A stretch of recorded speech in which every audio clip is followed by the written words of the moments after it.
Dans le cadre de nos reportages Best Schools, aujourd'hui, nous nous sommes rendus à l'école Meriba. Bonjour Madame Maya, promotrice des écoles Meriba. Bonjour Madame Deborah. Qu'est-ce qui vous a poussé à œuvrer dans le domaine de l'enseignement? Ce qui m'a poussé à œuvrer dans le domaine de l'enseignement, c'est une vocation pour moi. J'ai beaucoup aimé. Et il y a eu des professeurs que j'ai admirés, des écoles où je suis passée, et je voulais faire quelque chose de pareil. Et je sentais qu'il y avait quelque chose que je voulais transmettre aux enfants par rapport à la foi. Donc je voulais que les enfants grandissent avec ça, avec la crainte du Seigneur en eux. Yolobaki yokotika bisote atana pasi na minoko yozawa pinzambe papa yolobaki yokotika banate. Et c'est quoi une école chrétienne privée? Une école chrétienne privée, c'est une école qui a une vision, qui a une mission, qui a un message à transmettre. Nous voulons que les enfants grandissent avec la parole de Dieu, que les enfants aient une vie sans compromission. Des gens normaux qui peuvent diriger ce pays avec la crainte de Dieu, des gens qui peuvent respecter les biens du pays, les gens qui peuvent respecter les autres. Le Congo est un pays hospitalier, il reçoit tout le monde, sans distinction des races. Venez mes amis et vous serez bien accueillis, car il y a de la place pour tout le monde. Pour fréquenter les écoles Meriba, les enfants peuvent être de n'importe quelle religion. Nous les accueillons. Mais les enseignants, ils doivent être des chrétiens nés de nouveau. Parce que nous pensons qu'un chrétien né de nouveau a la vie de Dieu à lui, a les capacités de Dieu et il peut transmettre la vie aux enfants.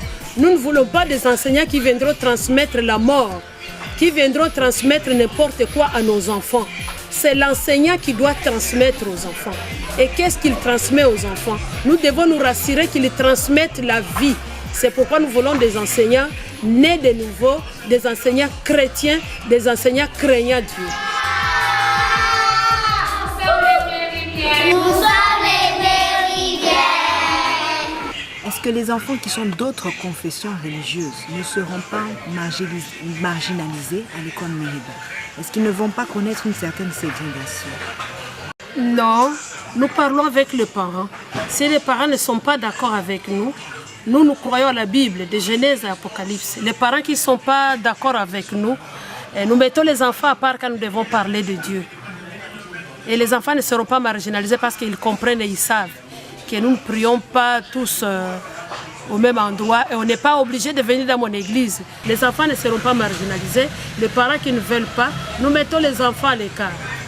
Parce que nous devons collaborer avec les enfants. L'éducation, c'est les parents et l'école. Nous ne les faisons pas en dehors des parents. Dadoué, que fais-tu? Nazo dessiner pour comme un grand maître à dessin. Oh, dessiner Nino. Tu dessines quoi?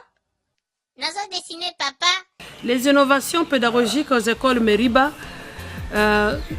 il y va de soi avec la modernité. Il y a l'informatique qui s'ajoute, il y a l'innovation des langues, l'anglais et d'autres langues étrangères aussi qu'on pourra ajouter après. Le sport par exemple, on doit faire le foot, on doit ajouter par exemple la couture, l'art culinaire, la cuisine avec les filles et les garçons aussi. Donc il y a beaucoup de choses que nous devons ajouter qui n'étaient pas auparavant. Bonjour, bienvenue à l'émission Plateau Kiri. Le Plateau Kiri voudrait savoir, est-ce que tu peux nous citer la femme qui fut la première ministre une fois, la première femme ministre en RDC? C'est Sophie Kanza. Sophie Kanza. L'initiation à la nouvelle citoyenneté sont des réalités à l'école Meriba. Les filles, je vous ai dit que nous étions une école chrétienne et les enseignants c'était des chrétiens.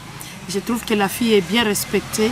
Des cas de violence, des cas qui sortent de l'ordinaire, de l'immoralité, par exemple. On n'a pas connu beaucoup de cas comme ça. Les enfants, pour nous, nous ne faisons pas de distinction. Filles et garçons, ce sont tous des enfants.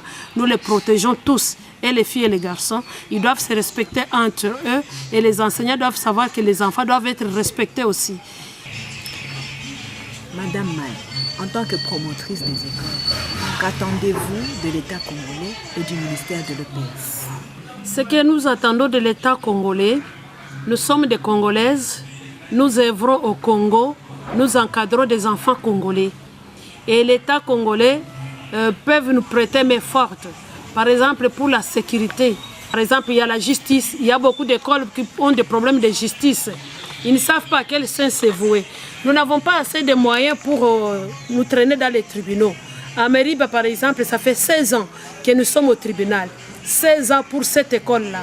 Si nous avons raison, qu'ils nous donnent raison et qu'on nous laisse travailler, qu'on nous laisse continuer. Et si nous avons tort, qu'on nous donne tort.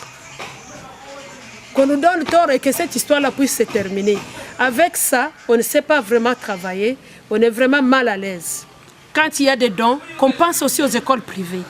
Il y a des écoles privées qui peuvent demander un peu de souffle pour avancer. C'est vrai, nous avons investi, mais quelque part aussi, nous devons nous retrouver parce que nous devons payer les enseignants, nous avons beaucoup de charges.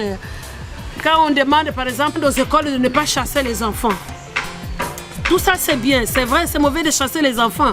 Il y a des enfants qui en profitent pour aller faire l'école buissonnaire, pour se promener par-ci par-là. Et qu'on dise aussi aux parents maintenant quand est-ce qu'ils peuvent payer. Que l'État aussi nous dise à quel moment les parents sont obligés maintenant de payer parce qu'à la rentrée on nous dit ne chassez pas. Entre-temps il y a des parents qui sont partis sans payer toute l'année. Qu'on nous aide aussi pour faire le recouvrement. Comment on va le faire? Que l'État ait l'œil aussi dans ce que nous faisons. Cela nous fera du bien. Nous sommes les